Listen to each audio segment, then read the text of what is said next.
labaad ee barnaamijka taxanaha ah ee ku saabsan sidii uu ku aasaasmay ururka al-shabaab haaruun macruuf ayaa inoo soo diyaariyey halkana inooga soo jeedinaya.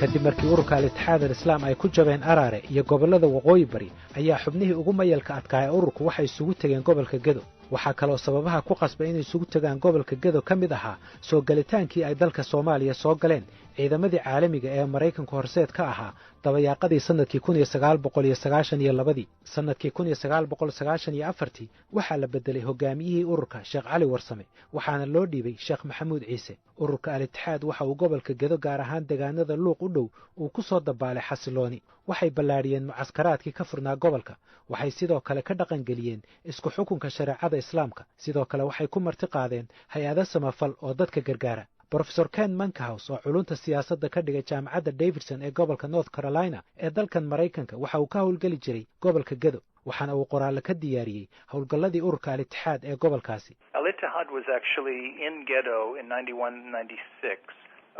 after having been defeated in several other places. Al-Ittihad waxay ku sugnayd Gedo 1991 ilaa 1996 kadib markii lagu soo jibiyay meelo kale oo isku dayeen inay saldhigyo ka samaystaan koonfurta iyo waqooyiga Soomaaliya oo ay ku jireen Kismaayo, Marka iyo Boosaaso. degmada Luuq waxay ku guuleysteen dhismaha maamulka magaalada oo ay ka heleen fadhi aysan meel kale ka haysan. mar labaadna waxay doonayeen inay adeegyo qabtaan waxayna ahayd meesha keliya ee nabad ay ka jirto. shareecada ayay soo rogeen Soomaalidase kuma wada qanacsanayn laakiin inta badan hay'adaha gargaarka caalamiga iyaga ayay doonayeen inay la shaqeeyaan. marba haddii aad shuruucdooda u hoggaansanto waad ka shaqayn karaysay.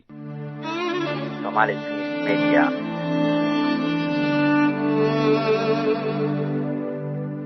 khubaradu waxay ku kala aragti duwan yihiin qaabka uu doonaya ururka al-itixaad inuu ku hanto hirgelinta dawlad islaami ah oo Soomaaliya ka hana qaada iyo in hamiga al-itixaad uu dhaafsiisnaa xuduudaha Soomaaliya. Cabdisiciid Muuse Cali ayaan weydiiyey in jihaadku uu mar walba qayb ka ahaa hadafka ururka al-itixaad. min bilowgii bay aaminsanayeen moogtahay jihaadka oo haddaad fiiriso salafiga ama wahaabiga sida dadka qaar ugu yeeraan ma aaminsana xuduud ama dawladaha xuduudyada ay leeyihiin. waxay ku leeyihiin caalamka islaamka waa in lagu xukumaa shareecada ayaga siday u fahansan yihiin oo ah mid kooban yani oo badanaa ku mashquulsan shakhsiyaadka iyo waxay gashtaan iyo siday u socdaan iyo waxay qabtaan. madaxii ururka al-itixaad al-islaam ee gobolka Gedo Sheekh Maxamed Xaaji Yuusuf ayaa ii sheegay in mudnaanta koowaad ay lahayd dawlad islaami ah oo Soomaaliya ka dhalata balse hamiga kale uusan meesha ka madhnayn. sideeda adigu haddaad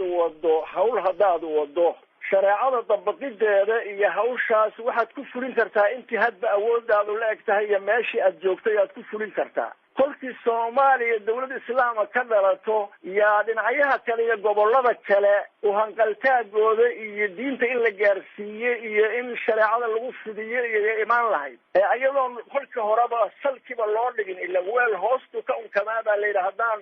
meel asaasaba kolkii hore la dhigin haddee gobol kale aan u hanqaltaagayaa taas khiyaali bay noqonaysaa. marka itixaadul islaami inuu marka hore ku rakiso waddanka gudihiisa waxaa keenaysay duruufta uu jooga laakiin haddii waddanku uu qaato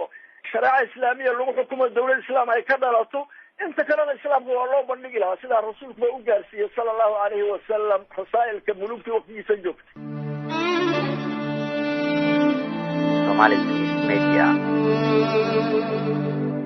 sanadkii 1993 waxaa si weyn u soo shaac baxday jiritaanka garab ka mid ah ururka oo lagu magacaabo al-itixaad Soomaali Galbeed. jiritaanka al-itixaad Soomaali Galbeed oo iskaashi dawla lahaa al-itixaad Soomaaliya waxay muujinaysay in hadafka al-itixaad uusan ku ekayn xuduudaha Soomaaliya. al-itixaad Soomaali Galbeed waxay weeraro gaadma ah ka geysatay gobolka ismaamulka Soomaalida. sidoo kale waxaa lagu eedeeyay inay ka dambeeyeen weeraro la doonayay in lagu qaarijiyo saraakiil ka tirsan dawladda Itoobiya. Professor Ken Mankerhouse ayaa ka warramaya sida al-itixaad al-islaam ay u faragelisay dalka Itoobiya.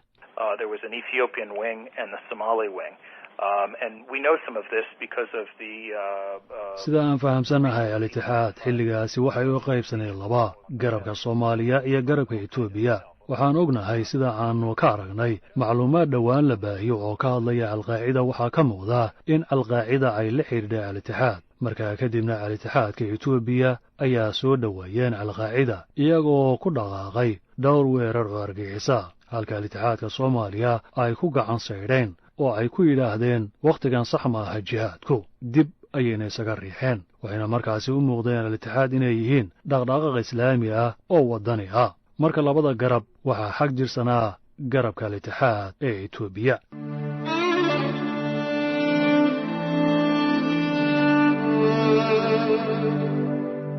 taariikhyahanadu waxay aaminsan yihiin in xubnihii ugu horreeyey ururka al-qaacida ay Soomaaliya soo galeen sanadkii 1992 balse ay caqabad kala kulmeen ururka al-itixaad oo hoggaankiisa inta badan iyo xubnihiisuba ay si weyn uga soo horjeesteen inay al-qaacida soo farageliso Soomaaliya iyadoo dadka sida cad uga soo horjeestayna la sheegay inuu ka mid ahaa Sheekh Xasan Daahir Aweys al-qaacida waxay isku dayeysay tan iyo xilliga inay saldhigyo ka samaysato gobollada bari Gedo Marka Muqdisho Kismaayo iyo Halooya oo ka tirsan Soomaali galbeed taariikhyahanadu waxay aaminsan yihiin inay xataa ku guuldarraysteen al-qaacida inay saaxiibo joogtaha ka samaystaan Soomaaliya wixii ka horreeyay 1993 markaasi oo ay tashkiiliyeen laba xubnood oo ka mid ahaa ururkii al-itixaad al-islaam oo kala ahaa Sheekh Xasan Cabdullaahi Xirsi Sheekh Xasan Turki iyo Cabdullaahi Axmed Sahal oo ku magac dheera Aayatullah lana aaminsan yahay inuu hogaamiye u ahaa dhalinyarada mayalka adag ee ururka al-itixaad ka hor intii aan lagu dilin dalka Itoobiya sanadkii 1995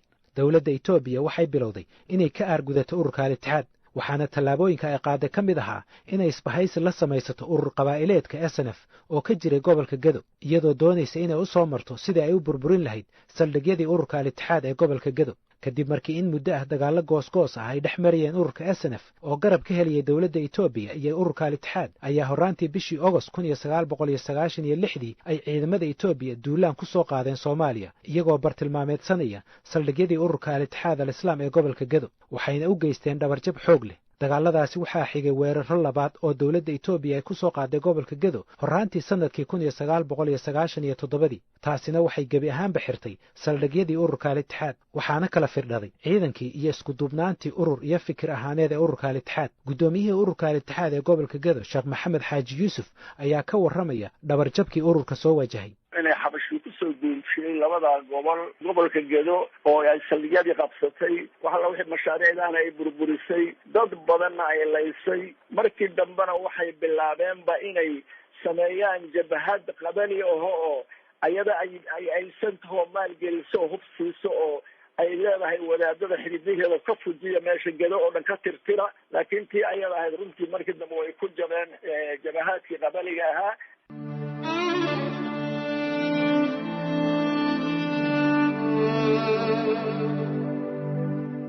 salkaca ku dhacay ururka al-itixaad waxaa u weheliyey guuldarro dhinaca siyaasadda ah waxayna noqdeen urur waagu ku baryey sababtoo ah waxaa soo baxday inay ku tiirsanaayeen oo keliya cududii milatari ay ku joogeen gobolka Gedo tusaale ahaan ma lahayn isbahaysi ama god kale oo siyaasadeed oo ay gabaadsadaan sidoo kale ma jirin istiraatiijiye labaad haddii ay shaqayn wadataan dhinaca milatariga iyo mucaskaraadka waxayna taasi soo dadejisay burburkii iyo fashilkii siyaasadeed ee ku yimid ururka iyo in laga haro isticmaalkii magaca al-itixaad al-islaam al-itixaad al-islaam waxay ku jabeen dagaal kasta oo ay galeen ha ahaado mid ay la galeen jabhadihii qabaa'ilka ee SNF USC iyo SSDF ama dagaalkii ay la gashay dawladda Itoobiya inkastoo awooddoodu aysan u dhigmantan dawladda Itoobiya haddana dhinaca kale waxaa jiray waxyaabo soo dadejiyey jabka ururka ka soo gaaray dagaalada ay la galeen jabhadaha qabaa'ilka Cabdisaciid Muuse Cali ayaa sharaxaya Soomaalidu waxa kaliya ugu duwanaan lahaayeen waxay ahaan lahayd inayna dagaalamin Soomaalidu dagaalkana way taqaanaa qabiilkana way taqaanaa marka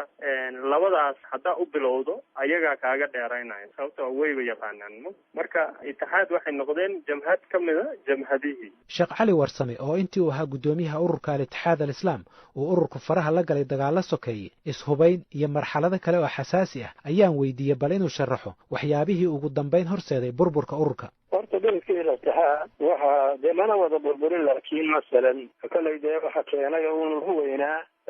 mucaskaraadka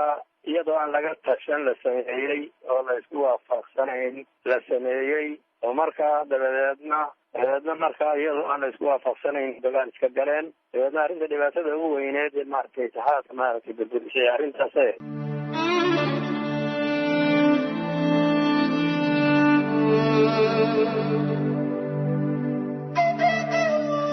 bishii Sebteembar 1997 hoggaanka iyo dhalinyaradii ururku waxay isugu yimaadeen magaalada Muqdisho shir ay kaga wada hadlayeen mustaqbalka ururka iyo waxa la yeelayo kadib markii ay xirantay xaruntii ugu dambeysay ee ururka ee Soomaaliya. shirkaasi waxaa joogay xubno badan oo ka mid ahaa gudoomiyihii ururka Sheekh Maxamuud Ciise, gudoomiyihii isaga ugu horeeyay xilka Sheekh Cali Warsame, xubno ka mid ah guddigii fulinta oo ay ka mid yihiin Sheekh Cabdiwaaxid, Sheekh Mucaawiye iyo koox ka tirsan dhalinyaradii ururka oo ay ka mid ahaayeen Ibraahim Xaaji Jaamac Ibraahim Afqaan iyo Cumar Cali Mire Cumar Dheere. ajandaha shirkaasi waxa uu ahaa 2 qodob, kuwaasi oo kala ahaa in laga haro jihaadka hubaysan loona leexdo dhinaca dacwada, hubkana la dhigo, dhalinyaradana la kala diro, iyo qodobka labaad oo ahaa kaas bedelkiisa oo ahaa in la sii wado jihaadka hubaysan, guuldarrooyinka dhacayna laga soo kabto. xubnihii ururku si weyn ayay haddaba ugu kala qaybsameen labada qorshe kan la qaadanayo. culimada waaweyn ee hoggaanka ururka oo uu ku jiro gudoomiyihii ururka Sheekh Maxamuud Ciise iyo Sheekh Cali Warsame waxay qaateen in laga haro jihaadka hubaysan loona leexdo dhinaca fidinta diinta. Sheekh Cali Warsame ayaa iga warramay sidii loo kala baxay.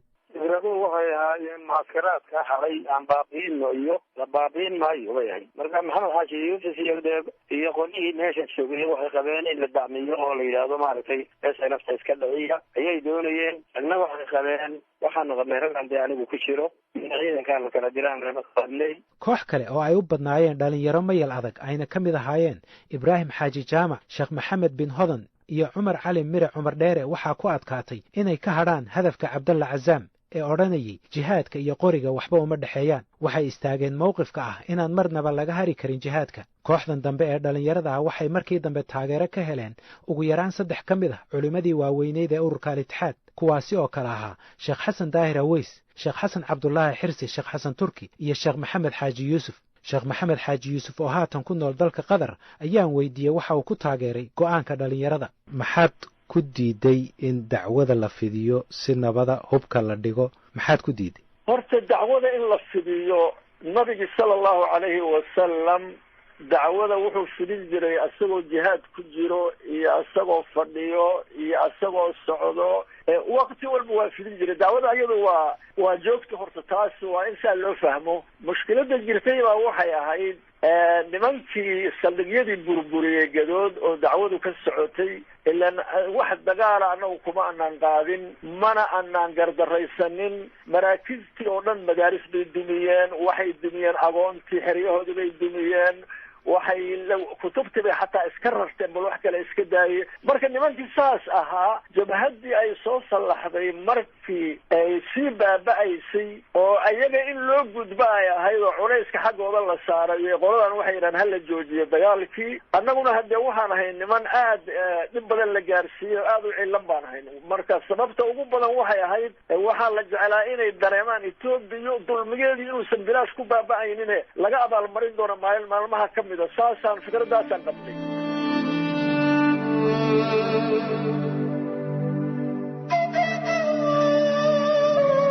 muddo kadib markii lagu kala dareeray shirkaasi waxaa soo baxday in ururkii al-Itixaad al-Islaam ay ku kala aroorayaan 3 qaybood oo wata 3 magac oo soo bixidoodu aysan markaasi ugu horreynin. magacyadaasi oo kala ahaa al-Ictisaam wal-Kitaabi was-Sunna oo ay samaysteen culimadii u leexatay dhinaca dacwada, Salafiya Jadiid iyo dhalinyaradii doonaysa inay sii wadaan jihaadka oo markii dambe hoos tegay magaca Salafiya Jihaadiya. Sheekh Maxamed Xaaji Yuusuf ayaa ii sheegay in dhalinyaradii jihaadka u ololeynaysay ee ku jirtay garabka Salafiya Jihaadiya inay yihiin kuwa markan dambe isku bedeli doona ururka al-Shabaab. salaful jihaadku waa dee dhalinyaradaas tiri go-aankii gada dagaalka hala joojiyo ahaa qaadan mayno oo intii ka dambaysay ayagu hadba isku dayahayay inay wax aruursadaan oo isku waa laga yaabaa qaar inay u dirsadeen. anigu goobjoog uma ahayne xagga iyo Afqaan inay u dirsadeenna waa laga yaabaa qaar. raggaa ayaga ah waa raggii ayaga ahaa oo diiday in dagaalka la joojiyo. qaar ka mida kolba intaan anigu la socdo raggii dagaalka meesha lagu joojinaya go-aanka lagu qaadanhayay raggii maalintaa joogay qaar aan ka xusuusanahay baa jiro oo hadda dhalinyarada ka mid a. Sheekh Cali Warsame ayaan weydiiyey haddii la dhihi karo in shirkaasi sanadkii 1997 uu ahaa kii gundhiga u ahaa soo ifbaxa ururka al-Shabaab. sideed u aragtaa in ururka al-shabaab iyo dadka ku jira haddii la yidhaahdo asalkooda iyo meeshay kasoo farcameen waa al-itixaad sideed u aragtaa runtii ragga dhalinyarada hore aan sheegay mucaskarka bilada itixaadka intooda badan waa ahaayeen laakiin fikradatan maaragtay fikradan adag ee xagjirka ah waxa weeyaan waxay kaga soo tasarruftay waxa weeye afghanistan bay kaga timi may ahayn qaacidadeeda arrintii maaragtay raggii mashaaratiga ahaa ee maaragtay mucaskaraadka kale ku jiray may ahayn shabaabka waa afraad asalkiisa sidaas u dhahay laakiin itixaadkii hore lama odhan karayo maaragtay raadii isagaa watay ma aha shabaabku ma lahay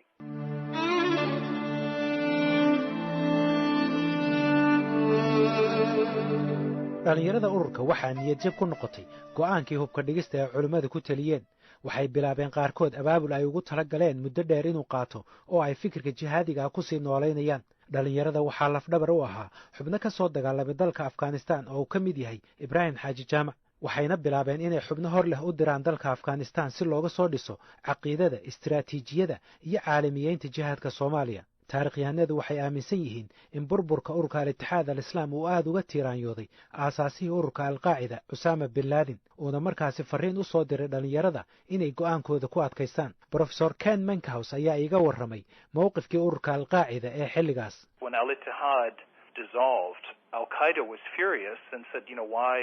Why have you given up on the project?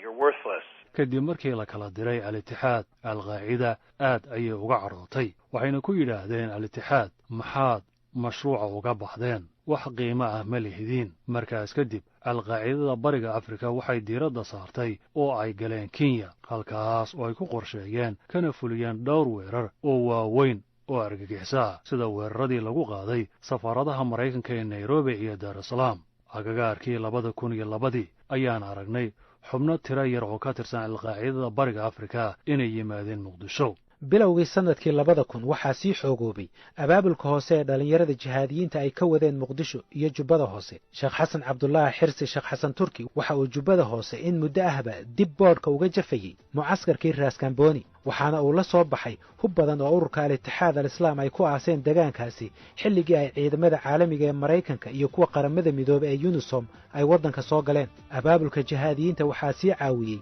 ururka al-qaacida oo awooddiisii ay sii kordhaysay oo doonayay inay mabda'ooda ku fidiyaan soomaaliya waxaana mabda'ii jihaadka ee soomaaliya iyo kan caalamiga xadhiggooda sii adkeeyey dagaalkii la magac baxay dagaalkii argagixisada ee uu maraykanku qaaday kadib weerarkii sebteembar 11 sannadkii 2001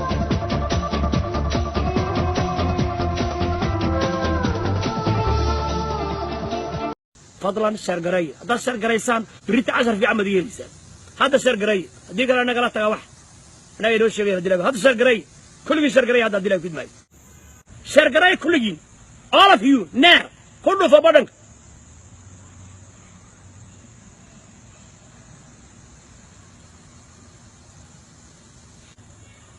أعرف كيف الحرة يعرفون دلائل كده وعن بس صورنا إلا وبين إلا صاحب بان كلنا هي بين ورا شرقرية يلا شرقرية